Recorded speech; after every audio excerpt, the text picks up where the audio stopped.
Mesdames et messieurs, permettez-moi, en ce moment un peu émouvant et symbolique d'ouverture de ce congrès, d'adresser mon premier mot à Jean-Charles Orsucci.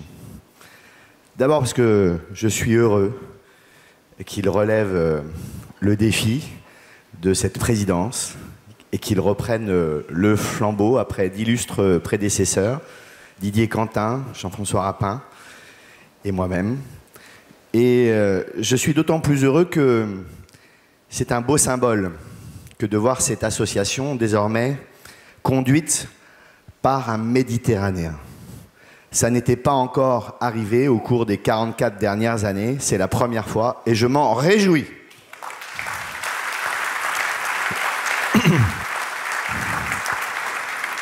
Je suis aussi assez heureux de cette élection et de cette présidence parce que dans notre pays parisiano-centré, où la longueur de vue de la caste médiatico-politique a du mal à dépasser les limites du périphérique, avoir un président des élus des littoraux qui soit un insulaire quasi ultramarin à la tête de cette association, c'est une bonne nouvelle, c'est un beau symbole, c'est un beau signal de la diversité, de la richesse et de la vitalité de nos littoraux. Enfin, je suis heureux que cette idée de congrès à Bonifacio ait pu prendre corps grâce à l'énergie de Jean-Charles Delaville, grâce au soutien de la communauté de communes, merci beaucoup Jean-Christophe, grâce au soutien de la collectivité de Corse, merci beaucoup Monsieur le Président et l'ensemble de l'exécutif corse de son soutien. C'était un rêve que d'organiser ici ce congrès, il est en train de prendre vie et je pense que si vous êtes assidus jusqu'à jeudi soir tard, je pense que vous ne le regretterez pas. Je voudrais, si vous le voulez bien, parce que c'est utile de le faire, saluer les nombreuses personnalités qui nous font l'honneur de se joindre à nos travaux. Je voudrais saluer en particulier David Lisnard, le maire de Cannes et président des maires de France, qui vient d'entrer sous le chapiteau il y a quelques instants. Je le salue et le remercie beaucoup de sa présence à nos côtés. Merci David. Parce que l'AMF est un partenaire quotidien de l'ANEL et c'est utile, on a chacun nos spécificités et parfois, pour remporter des arbitrages, il faut mener des combats croisés, c'est ce que nous faisons en bonne intelligence et c'est ce que j'appelle mes successeurs à faire naturellement dans l'avenir. Je voudrais remercier aussi Marie-Antoinette Maupertuis de sa présence qui nous honore. Merci beaucoup Madame la Présidente d'être à nos côtés ce matin. Je voudrais saluer les élus de l'ensemble des littoraux français. Ils sont nombreux et venus de très loin parfois. Je citerai quelques noms parce que vous verrez à travers ces noms la diversité et la richesse de notre association. Je voudrais saluer le président des maires de Mayotte, Madi Souf, fidèle à nos travaux. Je voudrais saluer Gilles Adelson, le maire de Macouria en Guyane. Merci Gilles. Je voudrais saluer Camille Pelage, vice-président de la région Guadeloupe et membre de nos instances dirigeantes. Je voudrais saluer Marie-Angèle Aubin, vice-présidente de Saint-Barthélemy, qui est avec nous ce matin. Merci beaucoup. Merci Daniel Gibbs d'être là aussi. Tu représentes finalement un peu Saint-Martin ce matin. Je voudrais saluer, vous comprendrez pourquoi je le fais, Cyril Desmoly, le maire de Siers sur les Mans, parce que les maires des Grands Lacs sont aussi concernés par la loi littorale. Et ils sont de plus en plus nombreux à rejoindre nos travaux et c'est un plaisir et c'est très utile pour nous. Je voudrais remercier Audrey Robert, la représentante de la ville de Saint-Paul à La Réunion. Remercier aussi naturellement Joseph Perras, mon collègue maire du Marigot en Guadeloupe. Vous voyez l'ensemble des littoraux sont là. Et ceux qui viennent du plus loin, ce sont les maires de Polynésie, représentés par leur président, Cyril Tetouani. Et il y a même un maire marquisien avec nous. C'est dire la richesse et la vitalité de notre association. Je voudrais enfin, si vous me le permettez, saluer ceux qui font de ce rendez-vous, de ce congrès, le grand rendez-vous annuel des acteurs et des décideurs de la France littorale et maritime. Vous avez avec nous le président de la SNSM, Emmanuel de Oliveira. Vous avez vu, j'arbore la cravate de la SNSM aujourd'hui. Je fais honneur au cadeau que vous m'avez fait. Je voudrais saluer Philippe Mizoff, le délégué général du GICAN. Je voudrais saluer Jean-Paul Chaplot, le président de la Fédération des industries nautiques. C'est important pour les communes littorales de nouer ces partenariats avec l'économie nautique qui font vivre nos ports et nos stations. Je voudrais saluer évidemment Olivier Lenezet, je l'ai vu par là, Olivier le président des pêcheurs français et bretons, que je salue amicalement. Je voudrais saluer Frédéric Moncani, le président d'honneur du cluster maritime français, et néanmoins ami. Un concours de circonstances t'amène à représenter aujourd'hui le cluster. C'est pour nos plus grandes joies. Merci d'être avec nous. Je voudrais saluer aussi Marie-Claude Jarreau, la présidente du CEREMA, qui est avec nous. Agnès Langevin, la présidente du Conservatoire du Littoral. Saluer naturellement Michael Kernez, le président de la Fédération française des ports de plaisance, qui pour les mêmes raisons d'intérêt et d'essor de l'industrie nautique nous est particulièrement utile et on est très heureux du partenariat que nous nouons ensemble. Et enfin, saluer les deux plus hauts représentants de l'État qui sont avec nous aujourd'hui. Je veux bien sûr parler d'Éric Banel, notre DG AMPA, qui n'a pas loupé un congrès de l'ANEL depuis sa naissance il y a 44 ans. Je parle de l'ANEL, pas de la tienne. Et je voudrais aussi saluer naturellement l'amiral Christophe Lucaire, préfet maritime de la Méditerranée, qui est avec nous ce matin et qui représente la Marine nationale. C'est un honneur pour nous, amiral, de vous compter parmi nous et nous vous remercions de votre présence. Évidemment, vous l'aurez compris, ce congrès est placé sous un double signe. Le signe de la transmission et le signe de la célébration. La transmission. Nous, qui pour la plupart sommes élus, nous savons mieux que quiconque que personne n'est propriétaire de ses mandats et de ses responsabilités. Et que finalement, sur cette terre et dans nos missions, nous ne sommes que de passage. Et c'est l'honneur de mes prédécesseurs, et ce fut le mien hier, que de préparer sa succession. Et je suis très heureux que, pour les raisons que j'ai évoquées, que Jean-Charles ait accepté le mandat que les adhérents de l'ANEL lui ont confié, parce que dans cette transmission, il y a une série de choses qu'il est important de rappeler au seuil de ce congrès. C'est d'abord la transmission d'un esprit. Je dirais même, amiral, d'un esprit d'équipage. Nous sommes unis et nous sommes forts parce que nous sommes unis. Nous sommes en quelque sorte les mousquetaires des littoraux, un pour tous et tous pour un. Si nous n'avions pas conforté et célébré cette unité avec les parlementaires, les députés, les sénateurs, Jean-François, nous ne pourrions pas peser sur les décisions parisiennes qui s'imposent à nous.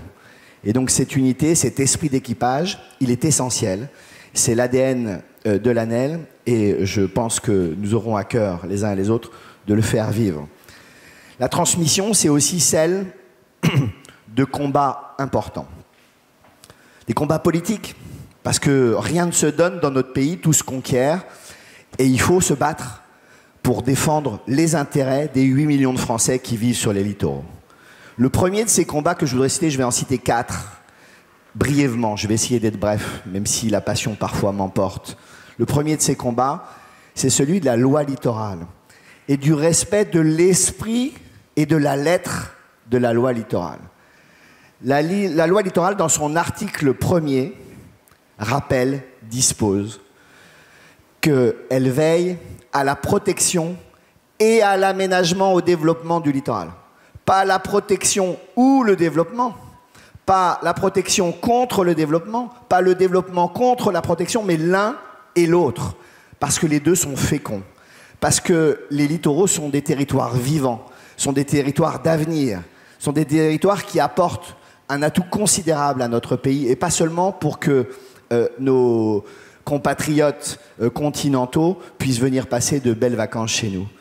Et donc, revenir à l'esprit et à la lettre de la loi littorale, c'est un enjeu majeur, d'autant que le juge administratif a trop souvent dicté sa loi. Il est temps que le Parlement reprenne la main et décide et réaffirme la nécessité de la protection et du développement de nos littoraux.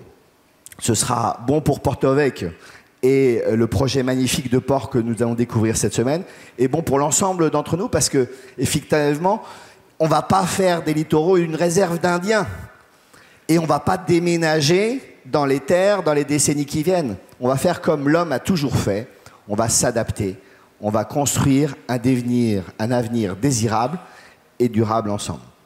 Le deuxième combat que je voudrais citer, même si je l'ai évoqué brièvement hier, et je vais essayer d'être bref aussi ce matin, c'est le combat du financement. Du financement de l'adaptation au changement climatique, du financement du recul du trait de côte. Ce financement, il ne peut pas peser sur les seules épaules des habitants des littoraux. C'est une ineptie, c'est presque une provocation. Et donc, évidemment, on n'a pas encore tout à fait un nouveau gouvernement, mais déjà un nouveau Premier ministre. Et évidemment, la question du financement est centrale. Centrale. Ça fait 2 ans et demi qu'on travaille au sein du Comité national du trait de côte pour faire des propositions techniques et financières sur le financement de l'érosion et du recul du trait de côte. Nous avons adopté, acteurs socio-économiques, associations environnementales, élus, une position unanime, avec des pistes, avec des propositions, avec des recettes qui ne grèvent pas le budget actuel de l'État. Ces propositions doivent trouver une place dans les prochains projets de loi de finances. Le troisième combat que je voudrais rappeler devant vous et inscrire dans la lettre de succession que j'adresse à Jean-Charles, c'est celui de l'organisation de l'État. Au congrès du Gosier, je vous avais, pour ceux qui avaient la chance de célébrer l'année dernière notre congrès en Guadeloupe, j'avais parlé du dragon à 1000 têtes.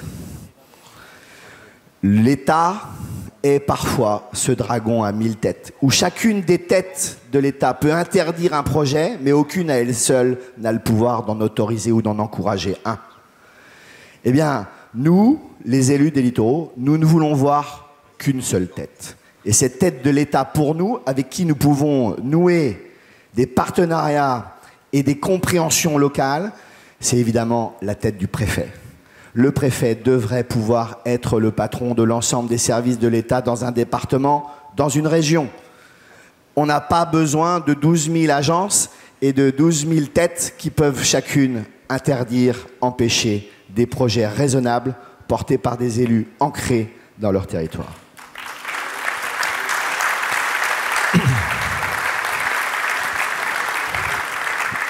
Le préfet maritime est le parfait contre-exemple de ce que je viens de dire, parce que là, il n'y a qu'une seule tête pour ce qui se passe en mer, donc du coup, on sait à qui on a affaire et on sait avec qui discuter.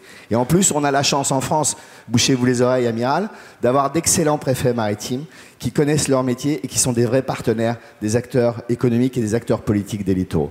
Donc voilà, transposons sur terre l'exemple maritime des préfets maritimes. Le quatrième combat, je ne veux pas être trop long, mais je ne peux pas m'empêcher de le faire ici en Corse et à Bonifacio, monsieur le président exécutif, monsieur le président de la communauté de communes, monsieur le maire. L'État a tout essayé. Le contrôle, la sanction, parfois même la présomption de culpabilité avec la haute autorité sur la transparence de la vie politique, où les élus sont suspectés d'être des fraudeurs. L'État a essayé pendant des décennies la défiance envers les élus des littoraux, envers les maires en particulier, les parlementaires. Mais il y a une chose que l'État n'a pas encore essayé, c'est la confiance. Et si l'État essayait la confiance, osait la confiance, Ça fait des décennies qu'on nous promet des chocs de simplification, des chocs de décentralisation.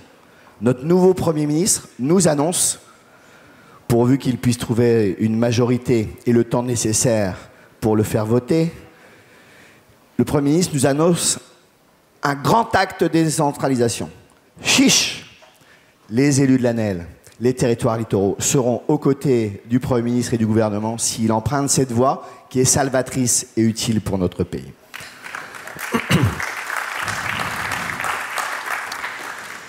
Le dernier élément de transmission que je voudrais évoquer ce matin, c'est la transmission de la dynamique de l'ANEL.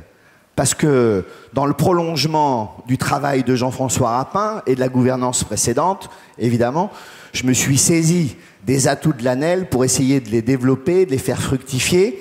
Et c'est vrai qu'en 3 ans, avec Robert Cross, avec Hubert, avec Philippe et avec les autres, avec toi Jean-Charles, on a réussi à impulser une dynamique nouvelle, à donner un élan favorable et positif à notre association. En 3 ans, nous avons enregistré 30% d'adhésion supplémentaire des collectivités littorales.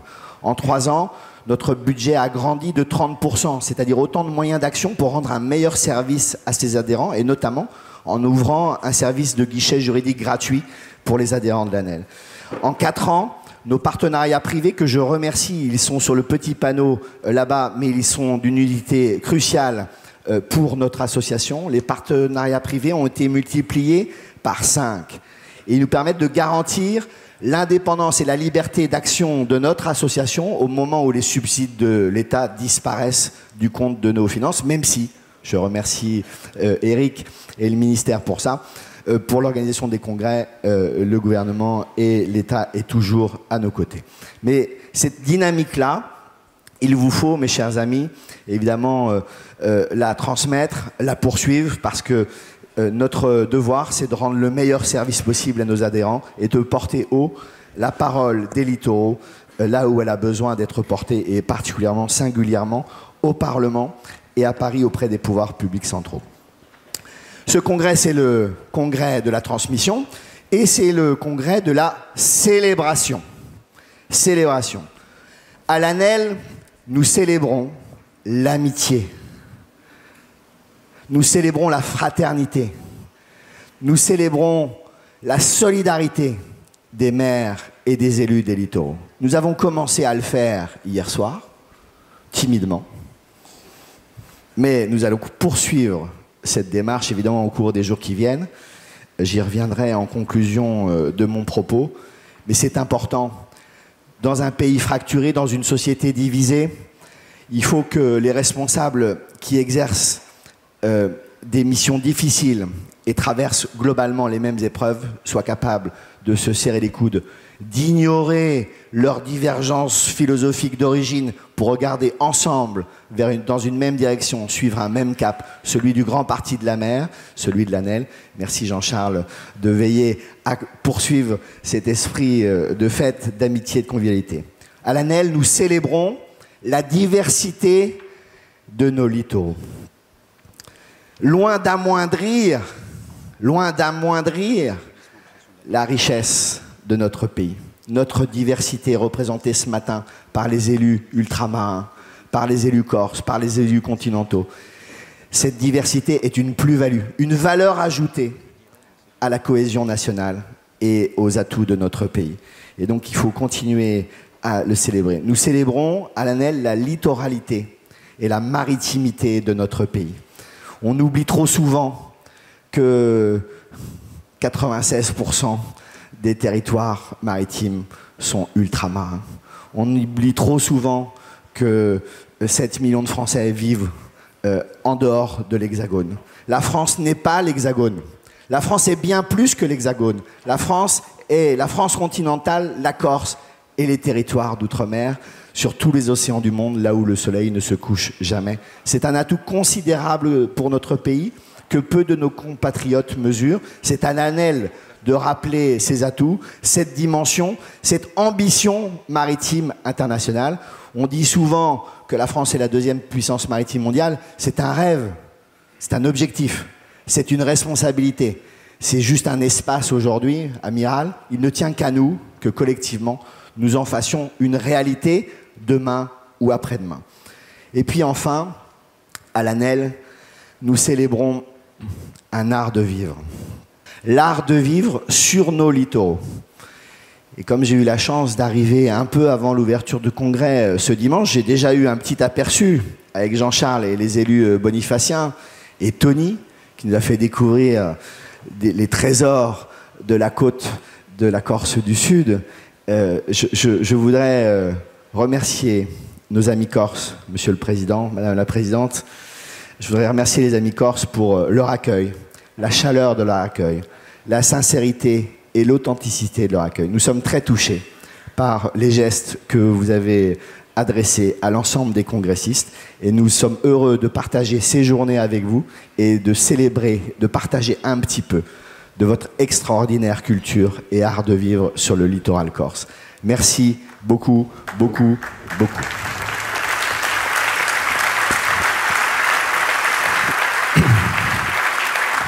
Ma conclusion tient en moins d'une minute désormais. Je voulais simplement vous donner 2 rendez-vous, puisque l'ANEL est un gros bateau qui a son air propre, et donc il y a un certain nombre de projets qui ont été engagés, et j'ai le plaisir de vous les partager pour que vous puissiez noter dans vos agendas ces 2 prochains rendez-vous. Je voulais aussi vous donner rendez-vous l'année prochaine, puisque l'ANEL a déjà choisi son lieu de congrès 2026. Le lieu de congrès 2026 aura lieu en Normandie et le rendez-vous vous est donné au Mont-Saint-Michel en 2026, sur la semaine du 21 septembre. Et je suis très heureux, avec les élus du bureau, avec Robert, Hubert, Jean-Charles, Philippe et les autres, de vous partager cette bonne nouvelle et de vous retrouver en tant qu'auditeur libre l'année prochaine au Mont-Saint-Michel pour notre congrès 2026. Tous mes vœux de succès et de bons travaux pour ce congrès 2025. Tous mes vœux de succès pour Jean-Charles. Merci à tous pour votre amitié et votre présence.